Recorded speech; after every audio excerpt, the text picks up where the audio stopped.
The gentleman from Illinois, Mr. Garcia, is now recognized for 5 minutes.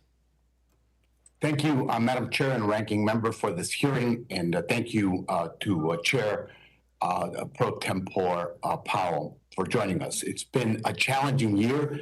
Rising prices at the gas pump and the supermarket cause real distress to working class families like my neighbors in Chicagoland, and improvements in employment and wages are real, but not nearly enough.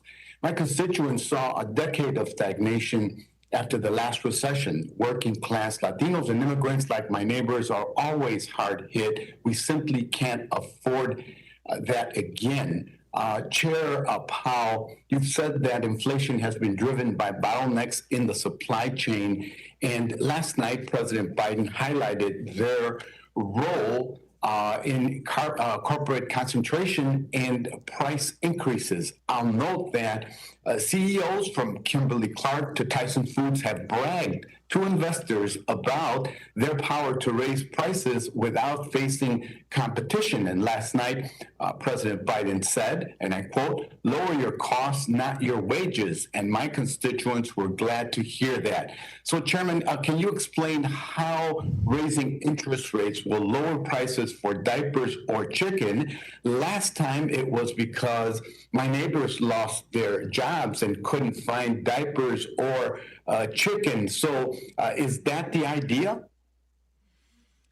Well, the idea is that right now the federal funds rate is still set close to zero, and that is a very stimulative level. I think it's 8 basis points today. So that is not an appropriate level, we think, going forward. We think it's appropriate that we engage in a series of rate increases over the course of this year and also let our balance sheet shrink. And so what will happen then over time is demand will moderate as interest rates get into the economy over time, and these annual price increases in everything where prices are going up will moderate as well. That is how it has always worked with interest rates. We don't do competition policy, so I can't really comment on that part of it. But I will say that that's how we think about inflation, and that's how we use our tools to get inflation under control. Changing gears, we discussed corporate concentration, and last July, the president issued an executive order on competition that encouraged the Fed and other regulators to increase scrutiny of bank mergers. It's been a long time since regulators blocked a bank merger, even an acquisition by a globally systemically important bank, or GSIB, in 2020.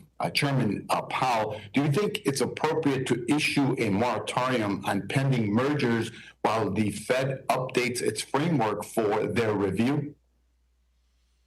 Well, I think we have a statute that Congress has passed that gives us the rules for evaluating potential acquisitions and mergers by banks. I think we have a widely developed framework for that work, and we're continuing to implement that. I mean, any changes that would come would either come through legislation or through new personnel at the Fed, neither of which we have right now.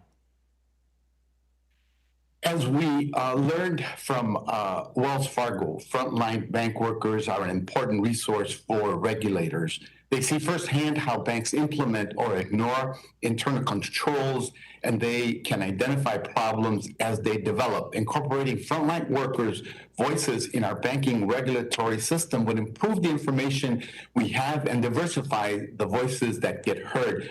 Chairman Powell, will the Fed commit to adding bank workers to your various advisory councils? Why or why not? Very interesting question. We do have quite a diverse group of people on our various advisory councils, including people who are representatives of workers. I don't know that I don't know that we have ones that work councils, outside councils that advise us on bank supervision per se, but we do always seek out in all of our reserve bank boards and also the advisory councils that we do have representation from labor and also from people who live and work in and represent the interests of, pardon me, low and moderate income communities. Thank you. Appreciate it if you would consider that. And Madam Chair, I yield back.